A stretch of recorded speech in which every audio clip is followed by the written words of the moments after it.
Thank you, Mr. Speaker. Members, I've worked on this amendment up until about 20 minutes ago, and I believe this amendment is now acceptable to the author. And if I could just say a few things. We did not, when being appointed to the State Affairs Committee, I did not anticipate this winter storm, nor could our chairman. But it came, and now we're dealing with the aftermath.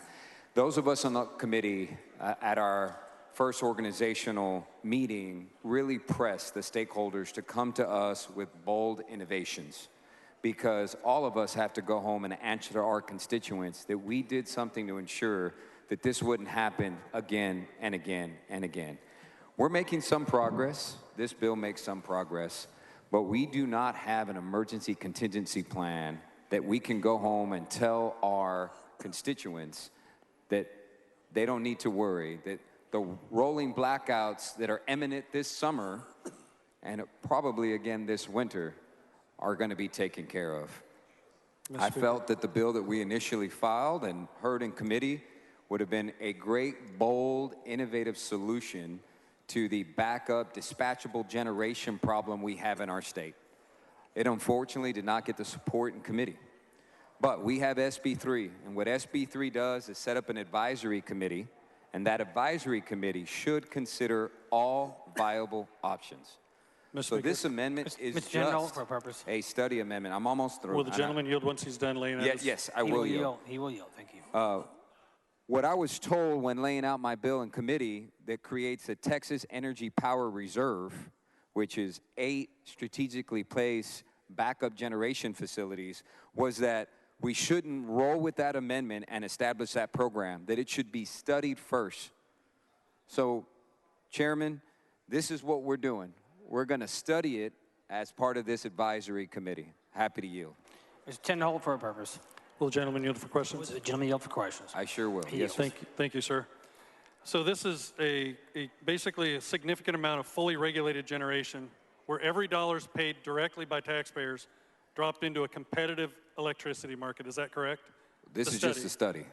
But is this study done specifically for a group that can only has to have $100 billion in assets, an A+ credit rating, and already owns 30,000 megawatts of generation, which essentially equates to one company in the country, and it's Berkshire Hathaway? No, they sir. have it in California. This is just a study. All of the language, all of the conditioning language, that criteria you're speaking of isn't part of this. This just talks about an energy power reserve outside of ERCOT market. What criteria the advisory committee sets has nothing to do with this amendment. We're not telling them what they should set. We're not telling them where they should locate these generation plants. What we're trying to tell them is to simply look for and study an energy power reserve program outside of ERCOT. Now, all those specifics that you're referring to were part of my original proposal, but that proposal is scrapped. What we have before you is simply a study asking this committee that we're establishing through SB 3 to look at this option as well without providing all those additional criteria that you speak of. So in this amendment, because I haven't had a chance to look at it, it doesn't I have have a copy here. You're welcome to have it, sir. It doesn't have $100 billion in assets. It doesn't have an A+ credit rating or 30,000 megawatts. No, sir. Thank you very much. Appreciate you. Thank you. Ms. Collier for a purpose. Mr. Speaker, will the gentleman yield for a question? Will the gentleman yield for questions? Absolutely. He yields. Representative Lucio, I just looked at your amendment, and it says by September 1st of 2022. Correct. They should have a report on the study that they're doing. Yes, and if you look at page 44 of the bill, that's the report that they are providing that has those other bullet points as well. Evaluate barriers in the electricity and natural gas markets, evaluate methods to improve the reliability, so on and so forth. So they're conducting a larger market audit study report, and this will be part of that. Okay, so, you know, our constituents are looking for answers now. They want to see action now. I agree. Would your amendment delay any type of action that we're instructing or asking of the PUC to reinforce and strengthen our infrastructure? No, ma'am. There's no delay in this. They can continue. If they have a plan right now, even if it doesn't go outside of the ERCOT. If they have a plan in place right now that like they This made it up. doesn't limit PUC's authority in any form or fashion. So if they want to move forward with what they have right now, I encourage that they do. they don't need to wait for this study report. No, ma'am. Okay, I just wanted to make sure that that was not your intention. Okay, That's thank not my intention. You should ask the bill author that if that's his intention in that section of the bill, because that report's required with or without my amendment. you. Okay, thank Mine is just an additional point that they must include in that report. you. Okay, thank you. Yes, ma'am. Mr. Patterson, for what purpose? Mr. Speaker, will the gentleman yield? Will the gentleman yield for questions? Be happy to. Yields. Thank you, sir. So this amendment has been in the system, or there's been several amendments in the system, and so I just want to make sure that we're looking at the right one. Correct. Because it looks like it's changed. I had one that would have amended Section 17 of the bill, but in efforts to work with my chairman, because he's put in substantial amount of work, he's always in that chair in committee, putting in those long hours, and I've tried to respect his work on this legislation. He asked for courtesy that if we moved it from 17, which would be a PUC review of dispatchable generation, to Section 32, which would be a review of the committee that is established by SB 3, that he would accept it. So we removed it from PUC 2021 report to Advisory Committee 2022 report. And just so that we're clear, what exactly are you wanting to study with this amendment? Whether or not it is viable to establish a power reserve outside of the ERCOT infrastructure.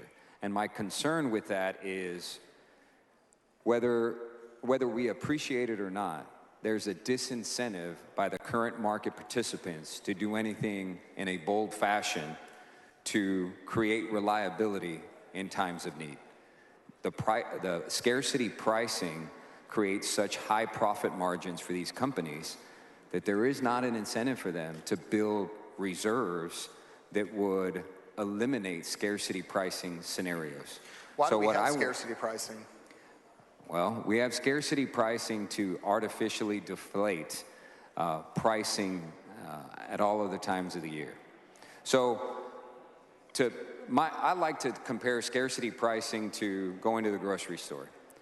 During COVID, if the H-E-B CEO were to have priced eggs at $100 a carton during those 2 weeks when there was a run on our grocery stores, that would be criminal. They would be indicted and arrested. Yet we let generators and other market participants do this in our greatest time of need and pass that along to ratepayers. And it's done so because they sell us this story that it deflates pricing at other times, but it really doesn't. What it does is it pushes it, and they get all of their profit that they anticipated, and they don't want to make changes that would affect the windfalls of profits, price gouging during those 1 or 2 weeks, which are now becoming more regular.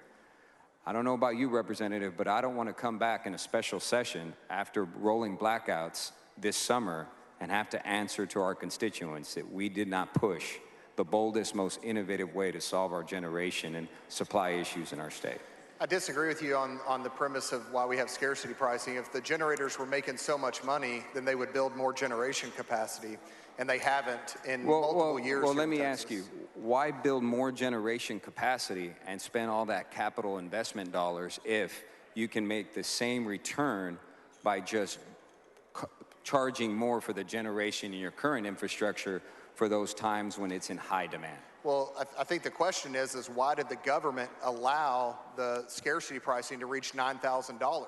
In 2012, it was $3,000. Before that, it was $500. And the reason for that is not because the generators are too plentiful or that they're trying to make more money.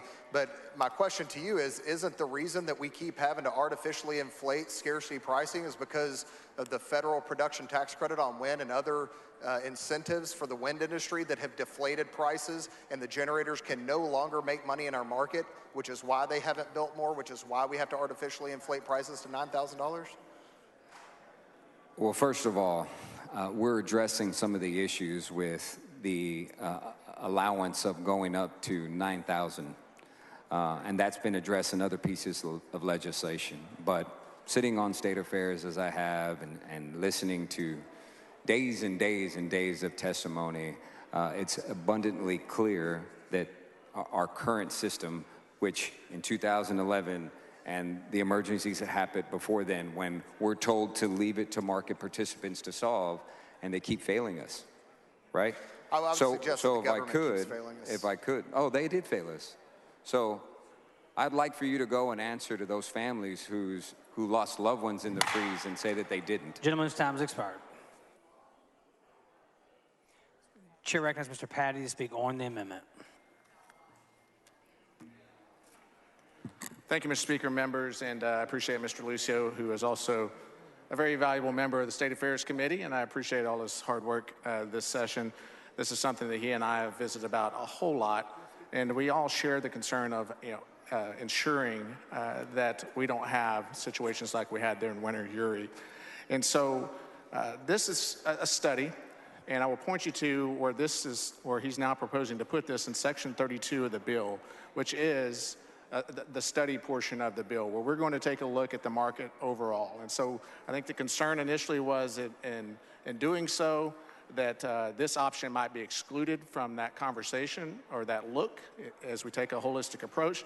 By putting it in Section 32, what we're saying is I'm fine with looking at any and all options in a study, but we're going to treat them all the same and we're going to evaluate them at the same time. There was also some concern initially about the timeline of trying to get this deal done by September of 2021.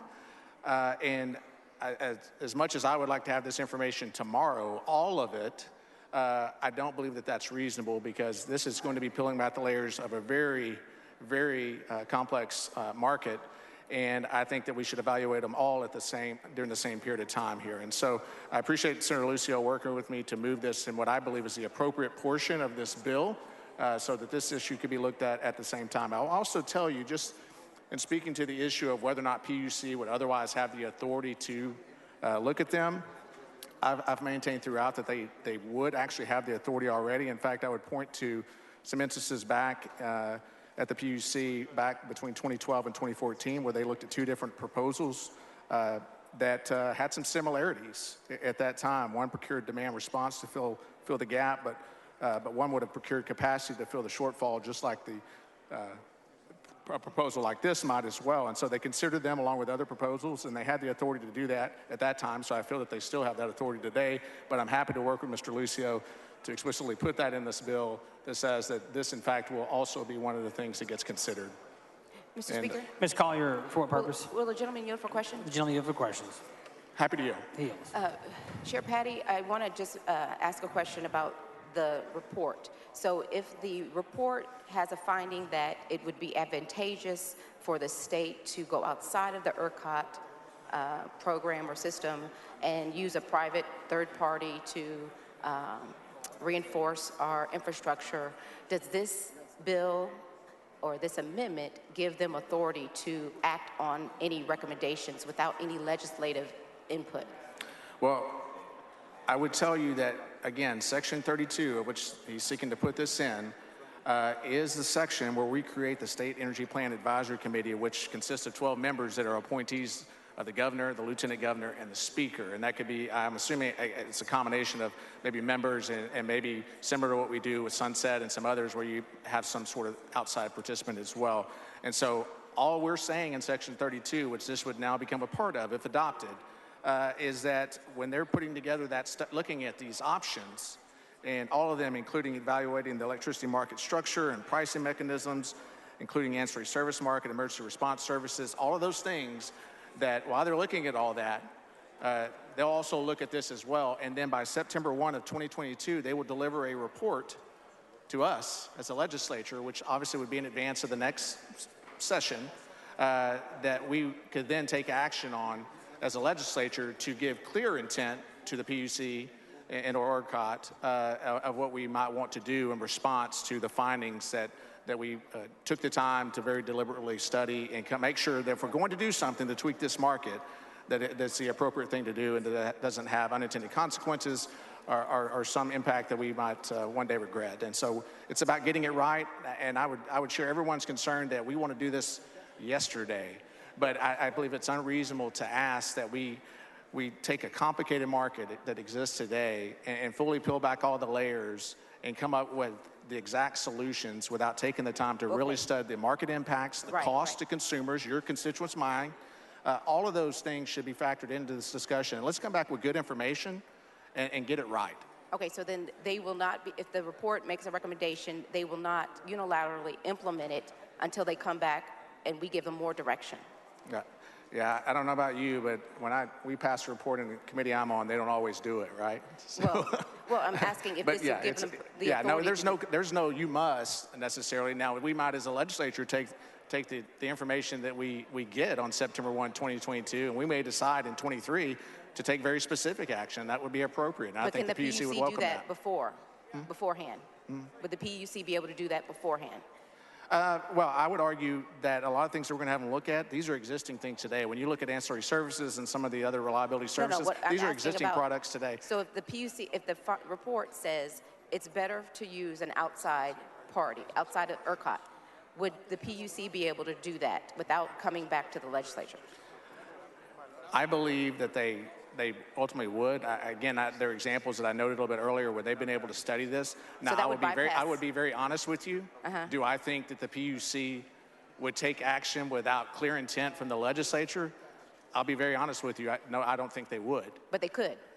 I believe that they could, but and again, it's just one man's opinion here. I don't think that they would do something that would be considered a significant change from our existing market structure without knowing that the legislature was on board with that or giving them some direction on that. Okay, so, you answered that question. I'm also asking, is this going to delay those existing companies from beefing up their infrastructure, this study? Are they going to wait till the study's over and then they're going to try to beef up their infrastructure, or are you encouraging, is there anything in this language in this bill that says get to work right away?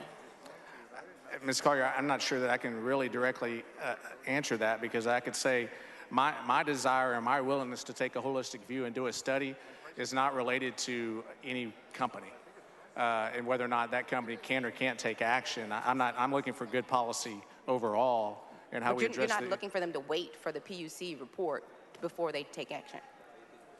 I'm not suggesting how any individual company ought to take action one way or the other.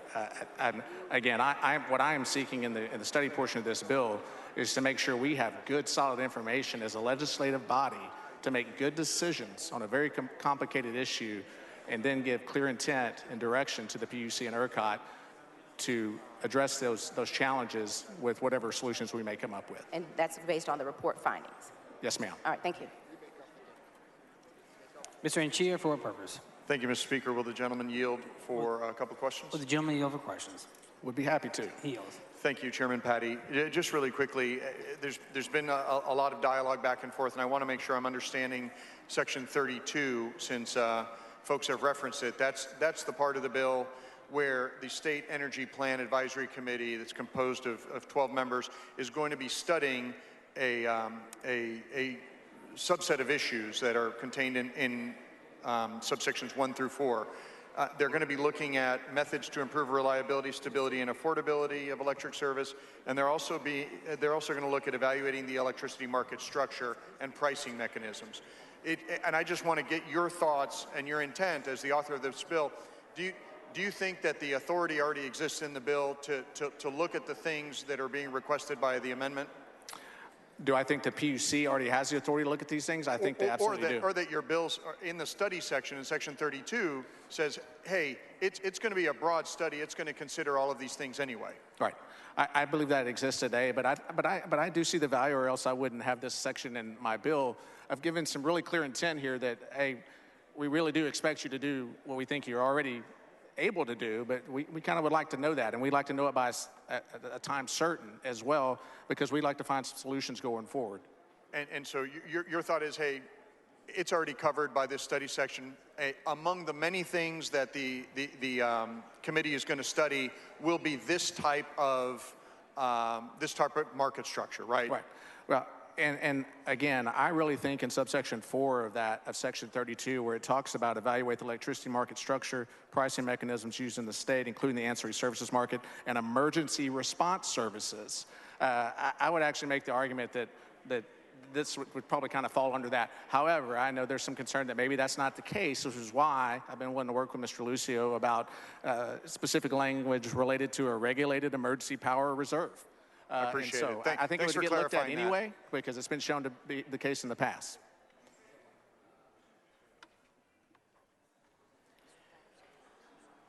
The chair recognizes Mr. Patterson against the amendment. Thank you, Mr. Speaker. Folks, I know that the electricity market is complicated. It's very complex. It's one of the biggest and most successful electricity markets in the entire United States. And I know that deregulation has come under fire as a result of what happened this February. And I know that when people hear deregulation, they think of a Republican quality a lot of the time. But this isn't a Republican or a Democrat issue. You know, Texas is the only southern state that's deregulated. And I'm speaking against this amendment because I cannot support anything that takes us back to a regulated marketplace. When Senate Bill 7 was passed in 1999 and the market was deregulated, it separated, wall of separation between church and state, between the wires companies and the generators and the retailers. And the market bloomed, and we had a very successful market for a long time until this proliferation of wind power destroyed our market.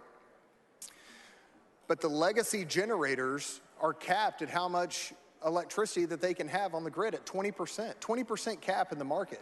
The legacy generators, are they allowed to come in and do some type of big grand scheme that this one vendor might be able to do under this study that we're trying to look at? No, they can't, because they're capped. They're not going to be able to do that. Do the legacy generators in Texas have the ability to have a guaranteed rate of return on the generation that they have in Texas? No, they're not. They only make money for what they produce. They get paid per megawatt that they produce, and that's it, no more, no less. We don't have a capacity market in Texas like other states with guaranteed payments to generators. They get paid for the work that they do, the Texas way. And so I cannot support this amendment. I cannot support us taking a step back away from deregulation, away from the market principles that made us a success in the first part of deregulation. Now, we have problems, and I have an amendment later that I hope will address some of those, but I cannot take a step back. And I would encourage you to vote with me against this amendment, to not take a step back towards re-regulating our marketplace, which is what I believe the study would attempt to try to prove.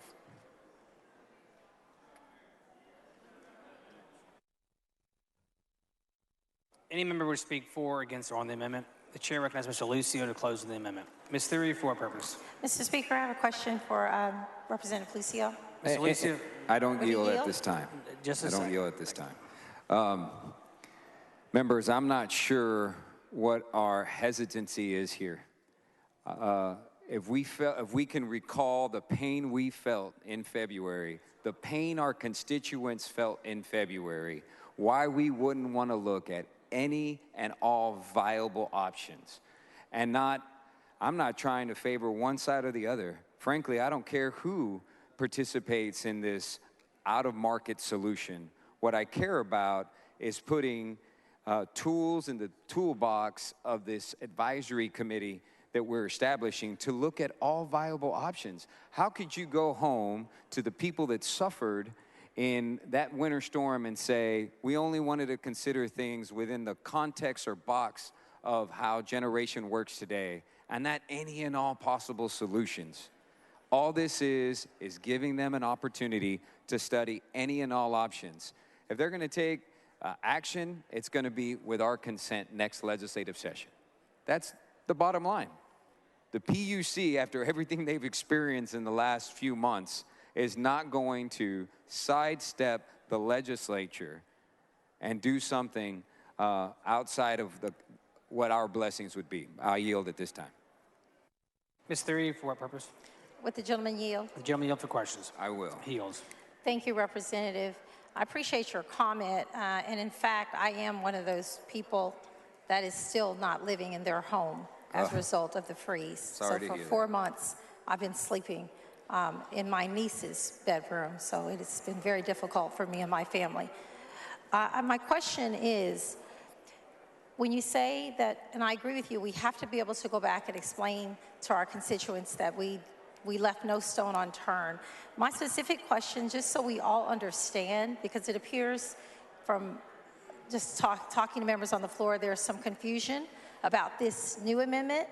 When you say that we would study whether reserve should be an option as a reliability service described in section 39.159B2 and 3 of the Utilities Code, would you just be able briefly to describe what that entails? Because it's not really any and every option, right? It's the options as described in sections 39.159B2, 3. And so without pulling that utility codes open, could you just briefly tell everybody what that is? I could tell you what the intent of this amendment is and how it reads on its face. The amendment I filed earlier would have required the PUC itself by September of this year to provide a report on the viability of the Texas Energy Power Reserve Program that I proposed in a separate piece of legislation and its viability. And that's outside of the ERCOT? That's outside of ERCOT, yes, okay. ma'am. But I am trying to act in good faith. I'm trying to work with the chairman. I'm trying to not put a difficult vote before the body, because a lot of friends that I know that are power generators have concerns with that. So I am dead set on allowing this advisory committee that we're establishing in section 32 to look at all viable options, including this one. So Representative TINDERHOLT came up and said all these things about a specific company and criteria. We've eliminated that. We've drawn this all the way back to say very clearly to the advisory committee, look at all solutions inside and outside of the market, because our constituents deserve that. Our constituents deserve the right. Representative, is that, I'm just, and I'm not grilling you, just for my own edification and everyone's, is that what section 39.159B2 and 3 says? It says reliability service described in those sections. So I know we don't have a lot of time before we're going to have to take the vote. So I just want to understand, what are those options? When the amendment was written, someone had to know why we chose that section. So does it say I don't looking have that at in front of me, Representative. green energy? Right. Does it say looking at? I don't have that in front of me. Okay. Would there be anybody that could tell us quickly so that I'm sure you can look those up. I can pull it up. I'm Yeah. going to try to go to my desk and pull it up, because I just want to know, since it's not a specific company anymore, if there are some itemized options in that section that would guide the study. There has to be some sort of direction, I would hope, so that they're not just, you know, If throwing you look at spaghetti section against the wall. 43 and 44 of the bill, that will provide you, I think, additional clarity on exactly what this advisory committee will be studying. Okay, thank you, Representative. Thank you. Move passage. The question occurs on adoption of the amendment. This is a record vote requested by Mr. Patterson. The clerk will ring the bell.